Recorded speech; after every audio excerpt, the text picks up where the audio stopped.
wrestling fans, and welcome to Wrestler Weekly Presents. I'm your host, Scottie Richardson.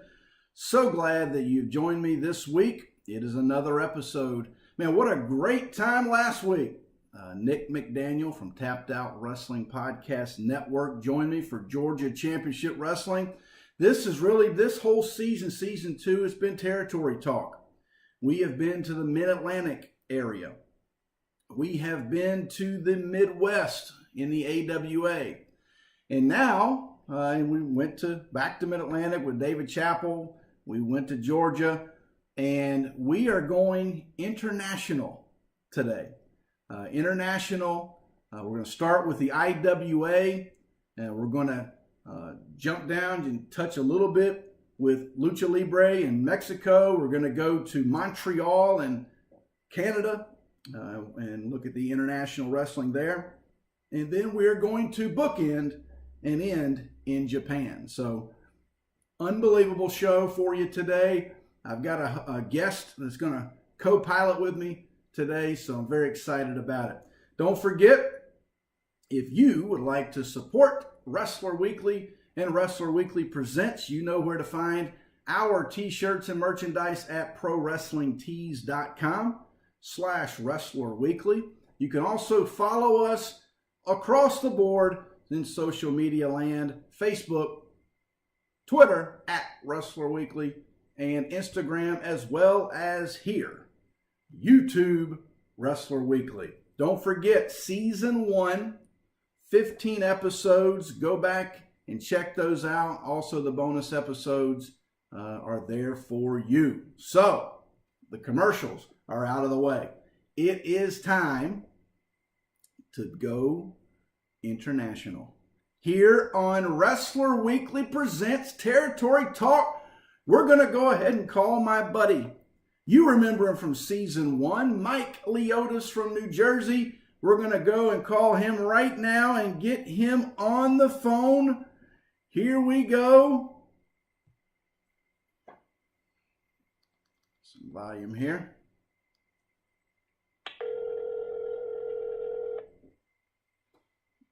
Hello? Mike. Yes, sir. Hey, buddy, this is Scottie Richardson, and you are now on co-pilot with me here on Wrestler Weekly Presents. It's territory talk time, Mike. I love it, man. Only place I want to be today, so let's do it. Man, I tell you, we've been in the Mid-Atlantic region a couple times this season, and we're kind of going back to the Carolinas, but this is an international episode, and we're going to kick it off with the international wrestling scene, the IWA, and I've got a program here that's really one of my favorite items, I guess you could say, in my collection. And I know, Mike, you specifically have pointed out a few times on Twitter when I've posted this that this might be one of your favorites, this IWA program.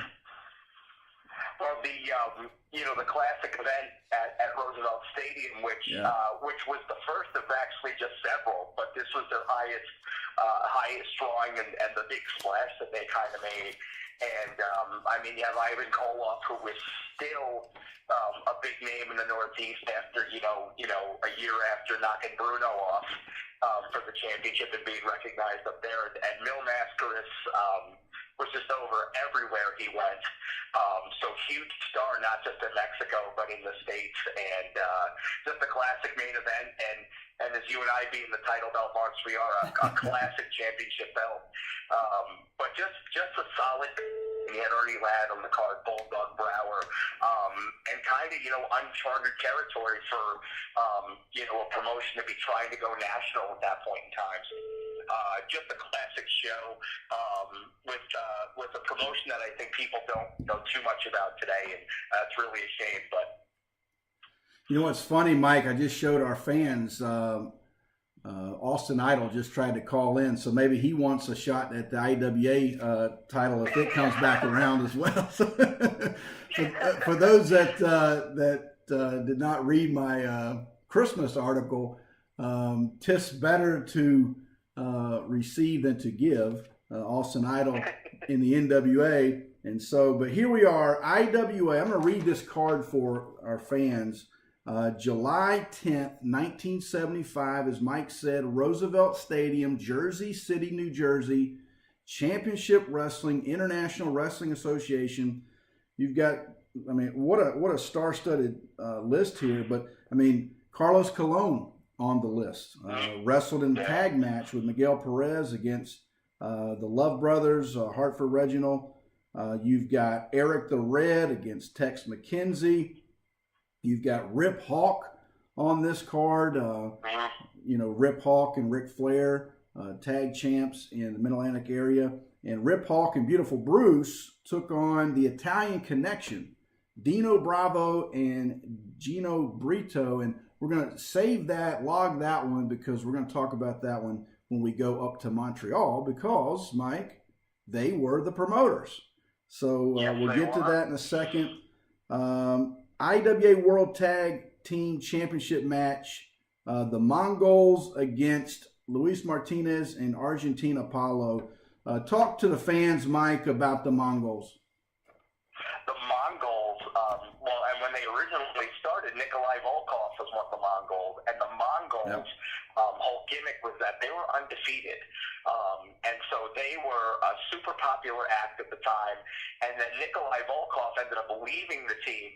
And then Bolo Mongol came in, and we all know Bolo Mongol is Billy, a.k.a.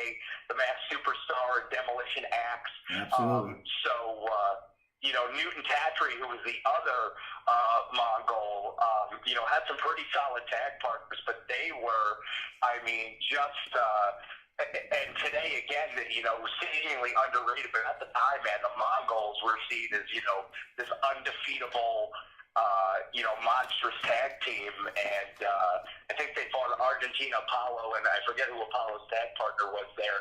I think you just mentioned it, but I mean, and they wrestled a couple of times on these stadium shows. So, but the Mongols were a hot act. Eventually, ended up having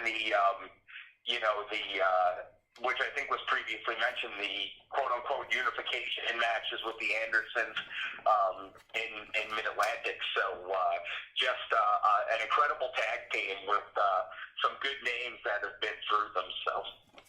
Yeah, I tell you what's great about this program, and I talked about this on a few of the other episodes. This one actually was at the event, and I showed this earlier for our fans. The person that owned this, they charted it. They've got great notes in here of who won and just going down the list. And also what's interesting and great is it comes with not one, but there are 2 ticket stubs with this program. You can see that. And now, Mike, how far are you from where this event was held? Probably about an hour and 15 minutes away from where where Roosevelt Stadium used to be. They tore it down in 1985, but about an hour and 15 minutes. Yeah, a couple of interesting facts here. You start talking about stadium shows, and there's a message here. I'm going to show the fans this. A message from Robert F. Hatch. Now, Robert Hatch was the president of the IWA, and he says, "Welcome to International Wrestling. It is our extreme purpose to bring to your area the very best in professional wrestling. The parade of stars that we are presenting tonight are matched to bring you action, thrills, and excitement. If you have a favorite wrestler you want to see in this arena, let us know. We are interested in your opinion." Now, there were 2 sites that the IWA and Robert Hatch, they tried to get in MSG and the Nassau Coliseum, and obviously were shut out of both. And really one of the reasons this event ended up in Roosevelt Stadium, Mike. Yes. Well, and it's so funny because, even all the way back then, the McMahon family had the monopoly on Madison Square Garden. They were probably one of the only wrestling promotions ever to run Madison Square Garden, after their inception. But it's so funny, we mentioned the Nassau Coliseum, it was recently renovated, but even back then, man, that place was a dump, thank God for the Islanders, but I know you're a big Islanders. That's right, go Isles. They rock the house, but man, I remember my father always telling me going to concerts and hockey games at the Coliseum that place was a dump from when they built it. So, but interesting that they did end up at Roosevelt Stadium. Maybe 13,000 people, at least reported for that first show, and even the following shows that they did, they drew about 8,000 and 9,000 for those as well. So it ended up being a good venue for them. Yeah, and what's interesting is I read a little note on this event that there were so many fights that broke out that that they there was some weather issues. We're talking about July 10th. Yeah, I mean, so in the middle of the summer, it's hot. You've got some rain, and obviously it's wrestling. And so, we're going to have some brawls in the crowd. But let's get to the North American Championship match. This was Bulldog Brower, the champion, against Mighty Igor. Yeah, and Igor, again, was one of those guys that was just like a popular gimmick. He was a strong man, and, and he was kind of like the simple strong man, where he was this lovable character, but man, he'd put your lights out in a second if you crossed him, and then Bulldog Brower, obviously, I mean, his reputation stands alone. I mean, just a wild brawler, and he would get that crazy look in his eyes, and just two characters that you could really buy into. So this, I imagine was quite the brawl, and but again, two guys who were super popular at the time. So again, just a lot of great names on this card. It was really a stacked card, for the fans that don't know. I mean, this was almost like a WrestleMania caliber card at the time. Yeah, I mean, just going back real quick for the fans, the Mongols did defeat Argentina Apollo and Luis Martinez, but to nobody's surprise, Bulldog Brower, Mighty Igor, double disqualification. So, that was, and again, the double DQ was a great way of keeping guys strong without, having to do a fall. You know what I mean? So it didn't hurt Igor to have a double DQ with him, and it kept him strong, and it kept the belt on Brower. So mission accomplished. All right, so now we get to the main event. I know you touched on it earlier, but I mean, just how, looking back in history, and even at the time, really, we could say the same. But when we talk about a former WWF world champion, the guy that ended Bruno's run, going up and now taking on for another world title, the IWA world title, Mil Mascaras. I mean, how big was this as far as historic, and then looking back at the time? Well, it was huge because, again, the Bruno match was fresh in people's minds. Right. And even though Ivan only held the belt for 3 weeks, it was the fact that, he beat the Invincible. Right. Nobody thought Bruno was ever going to lose. And, the fact that he did, and to Ivan Koloff was a made man at this time. Besides the fact that he was an incredible worker, was incredibly over, had a great gimmick, and just lived it. And a tough guy on top of it. He had tremendous size. For those who only saw Ivan Koloff towards the end of his career when he was a little bit smaller and older. Right. Tremendously built he was at the time, and he had to have been close to 300 pounds at the time. But Mil Mascaras obviously was super over everywhere he went. The mask was a huge thing, and that was a time when there wasn't a ton of masked wrestlers in the States that that were that over, but even at the time, Madison Square Garden wasn't even allowing masked wrestlers to compete. So for a masked wrestler in the era area at the time was huge. And Mil got tremendous coverage in the magazines.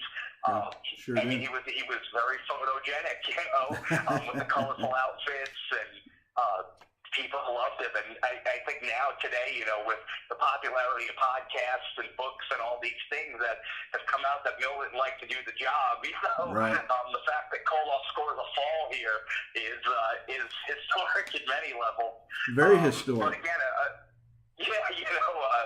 great way, again, even though there was no decision, again, it kept both guys strong. Mil got to be the defending world champion, and Ivan got to take him to the limit, and so the fact that he sold for Ivan Koloff says a lot about who Ivan Koloff was at this time. Yeah, and so this was a best 2 out of 3 falls, and like Mike said, Ivan did score a fall. It ended in a double count out. So is that what you have, Mike, on your double count out? That's what I had, the schmaz at the end with the double count out. So again, you get both guys outside the ring kind of brawling and going at it. And, similar, you see a lot of those finishes in Japan, in the world title matches, where they don't necessarily need to have a winner. It's just, man, the fight is just so passionate and going on so strong that both guys get carried away and lose track of the count. And a solid finish. I don't know if you could do finishes like that today, but back in the 70s and 80s, it was a popular finish, and you didn't hear too many people complaining about it. So, all right, we're gonna switch over real quick. We're gonna continue with Mil, but we're going to connect him, and this is a newspaper from Mexico. And it is from 1987, has Mil Mascaras on the cover. Just real quick, Mike, the legend, Mil's legacy on Lucha Libre. Huge. I mean, obviously with Santo probably being the biggest star ever in Mexico. I mean, Mil definitely could have been its most colorful. Right. The man of 1,000 masks never fails to disappoint. And just had some great matches with so many different guys. Like, I point to, some of the matches he had with Connect, and just huge. I mean, wildly popular over there even to this day. And Mil, like Santo and those before him, started movies, and that was a big thing. The Lucha Libre guys had a huge crossover into the movies, where they would fight villains and star in horror films, and beat not just superheroes in the ring, but superheroes on the big screen, and it just made those guys larger than life. And they lived the gimmick. I mean, it's very rare that you've ever seen a picture of Mil Mascaras' face, even today in 2018. I mean, I've only seen a handful. Right. So again, it was life to those folks. It wasn't just going to the matches. I mean, that mask and it means heritage. It's just super important to not just the performers but the fans, and so huge legacy. Could be considered somewhat of the Hulk Hogan of Mexican wrestling, where it was, name a Mexican wrestler, they're probably going to tell you Santo or Mil Mascaras. So. Absolutely. All right, let's fly to Montreal. How about it, Mike? We're going to. I love it, man. We're going to keep the international theme going. Check this program out from 1986 on the cover. Talk, Mike, real quick about this tag team. International Tag Team Champions, the Long Riders. Well, a rough and tumble team. Bill Irwin, a super underrated worker. And his brother Scott Hogg Irwin. And at this time, too, Scott Hogg Irwin, there's pictures out there, but at this time when he was wrestling, had contracted cancer, and there was even points where a somewhat emaciated and bald Scott Irwin is wrestling in Montreal. But Scott Hogg Irwin, who also wrestled under a mask, and his brother is the Super D's down in world class. But just again, to me, a forgotten tag team that had a great gimmick. They'd come in, they'd wrestle in jeans and the big boots, and but just and rough and tumble type wrestling. And unfortunately, this is, the last year or so of existence for, the international wrestling promotion up there, but still some seriously solid stuff that they put together. And so the Long Riders, fit right into what they were doing at the time up there. All right, so this program, now this is an interesting fact because the Long Riders defeated a tag team, which I'm going to show the fans here for those belts. And this program, it's an interesting program because it opens up, and I'll show the fans some of these photos here in a second. We'll go through it, but it's just a one open, and it opens up into a big poster. So on this poster, the fans can see this, Dan Croffett and Prince Alofa. Mike? Yes. Is that a curveball? Who is Prince Alofa? Because the fans know him as somebody else. The fans will know Prince Alofa is one half of the Headshrinker, Samu, and Prince Alofa, again, was really coming into his own at this point. He had been the third Wild Samoan in the WWF a couple of years earlier, Samula, and so he ended up coming to greater fame with Rikishi or Fatu as future WWF Tag Team Champions, the Headshrinkers. But he was a youngin' here. He was this was still had baby fat on him. Yeah, so you can see this here. The fans can see this. I mean, that is Rikishi. So, we're talking about, this is 1986. He debuted in 1985. So, a young one for sure. Now, I tell you what's great on the back of this program. There are some names here. Frenchie Martin, the Great Samu, Ron Ritchie, and a guy by the name of Nick Bockwinkel.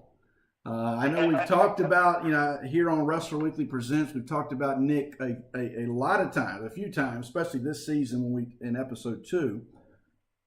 But Nick Bockwinkel, I mean, Mike, I know you're a big Nick fan as well. So what can you tell the fans? This is 1986, Nick.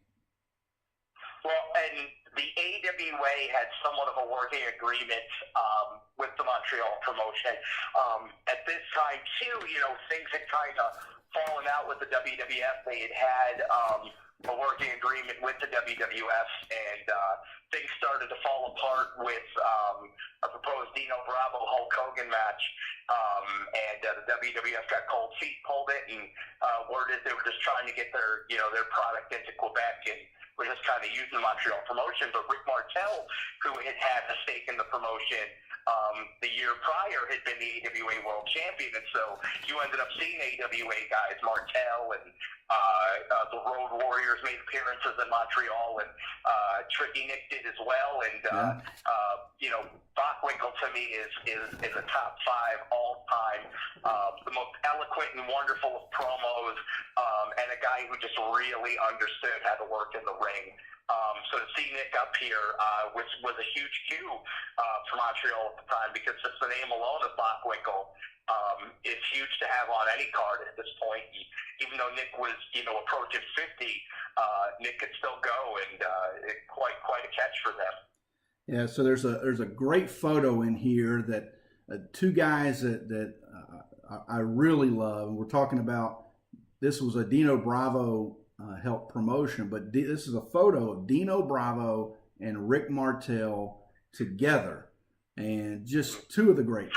Oh, absolutely, and they had a face versus face feud before Rick left to become the AWA champion, and it was one of the first times Rick Martel had ever gotten booed, because Dino was so over. No doubt. And again, for fans who've only seen Dino Bravo's WWF material, this was before Dino put on all the bulk. Dino used to fly around that ring and could really, really go. And unfortunately, the 80s was just the time of big bulk and steroids, and your look got you over, unfortunately, in the WWF more than your talent. And so also Dino changed the style up tremendously, dyed his hair blonde, right. and so we really weren't getting the best Dino Bravo we could. And again, a hell of a gimmick, and he did a great job in the role, and right. Held the job there for several years. But Dino Bravo was people don't realize how huge of a star Dino Bravo was, not only in Montreal, but I mean, was an NWA World Tag Team Champion, a WWF World Tag Team Champion. So I mean, Canadian heavyweight title. Canadian heavyweight champion, absolutely. So Dino, who unfortunately met an untimely demise. I mean, again, it's if you haven't seen any of Dino's stuff from Canada, pre-WWF days, I absolutely recommend it. Martel, again, would go on to become the AWA World Heavyweight Champion, which brought the AWA World title into Montreal. Right. So it was just a huge coup, and Martel at some point, too, had an ownership stake. And a lot of people I don't know if people know this, but when Grand Prix and All-Star Wrestling had shut down, it left Montreal without a major promotion for several years, and Andre the Giant was one of the principal owners of the Montreal promotion up until about 1984. So Andre had a big role in Montreal wrestling and this wonderful promotion that came about. And even though they were only around for 7 years, they made quite the impact in that time. Absolutely. All right, Mike, we've got a couple minutes. Let's fly to Japan. This is the hot mag time of the show here. We always like to end the show with a hot mag. And here we go. This is from 1982.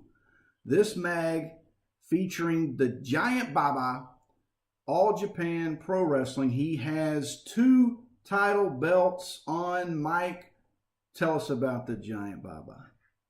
All right. Well, Giant Baba, known again as not just one of the most honorable promoters in the history of the sport, but also, too, one of the most recognizable professional wrestlers of his era, and even now in Japan. I mean, Baba's name is still royalty in Japan, and so Baba wearing the PWS heavyweight title belt there, and the NWA World Heavyweight Championship belt, and Baba had 2 reigns as the NWA champion, both short reigns, and even the first one wasn't even approved by the NWA board. It was really brought on by the Funks and Jack Briscoe willing to do the job there, But just some good stuff. Baba deserved the runs, and it did a lot for the reputation of the championship. And again, the first Japanese wrestler